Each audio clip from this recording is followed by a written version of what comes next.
Hello, કેમ છો મિત્રો? આજે 8/4/2024 અને સોમવારનો દિવસ. લોકસભા ઇલેક્શન 2024 ધીમે ધીમે નજીક આવી જઈ રહ્યું છે. એ દરમિયાન અત્યારે ગુજરાતનું રાજકારણમાં જબરદસ્ત ગરમાવો જોવા મળી રહ્યો છે. અત્યારે ઠેર ઠેર એક જ ચર્ચા ચાલી રહી છે કે ગુજરાતનું રાજકારણ આખા ભારતમાં ચર્ચાસ્પદ છે. કારણ કે રૂપાલા સાહેબનું જે અત્યારે હાલ વિરોધ થઈ રહ્યો છે ક્ષત્રિય સમાજ દ્વારા, એમાં રૂપાલા સાહેબે એવું કહ્યું કે 16 એપ્રિલે વાજતે ગાજતે ફોર્મ ભરાશે જ. ઉમેદવારી જે ફોર્મ ભરવા જવાનું છે એ 16 એપ્રિલે વાજતે ગાજતે ફોર્મ ભરવા જવાનું છે જ, આવું એમને ભાજપ પક્ષ દ્વારા રૂપાલા સાહેબ એ કહેલું છે. હવે એક બાજુ 16 એપ્રિલે રૂપાલા સાહેબ ફોર્મ ભરવા જવાના છે અને સામે ક્ષત્રિયોએ એમના સમાજની અને અલગ અલગ અધિવેશન ભેગા કરી અને એમણે મિટિંગો ચાલુ કરી દીધેલી છે અને વિરોધ પણ જબરદસ્ત ચાલુ કરેલો છે.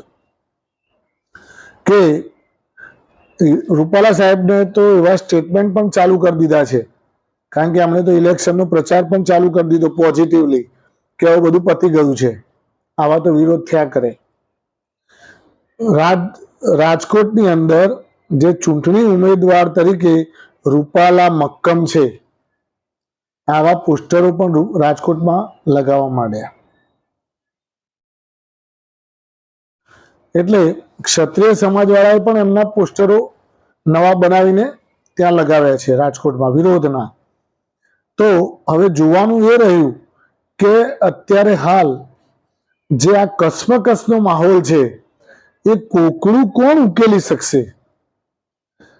આજે એક એવું સ્ટેટમેન્ટ આવ્યું કે ગૃહપ્રધાન આપણા જે ગૃહમંત્રી છે ગુજરાતના હર્ષ સંઘવી, એમણે તાત્કાલિક 1 by 1 ક્ષત્રિય સમાજના આગેવાનોની મિટિંગ બોલાવેલી છે. 1 by 1 મિટિંગ કરવાની અને બધાના જે પ્રશ્નોની રજૂઆત છે સાંભળી અને એનું સોર્ટ આઉટ કરવાનું.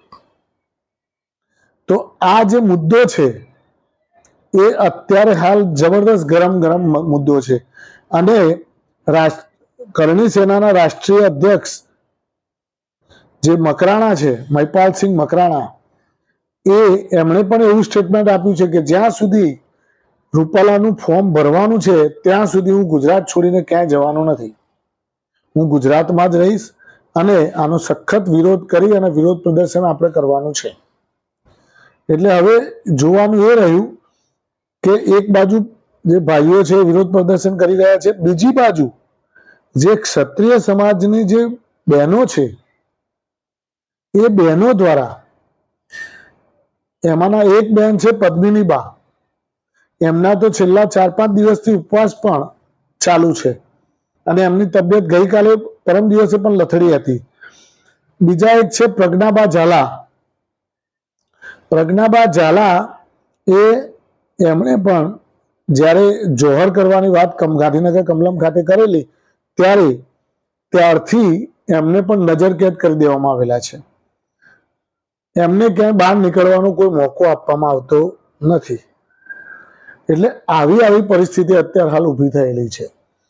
તો તમે કોમેન્ટ દ્વારા જણાવજો કે હવે રૂપાલા સાહેબ જ્યારે ફોર્મ ભરવા જશે તો કેવી પરિસ્થિતિનું સર્જન થશે. Thank you very much. ખૂબ ખૂબ આભાર. આજનો દિવસ તમારો શુભ રહે. Good night. સત શ્રી અકાલ. Thank you.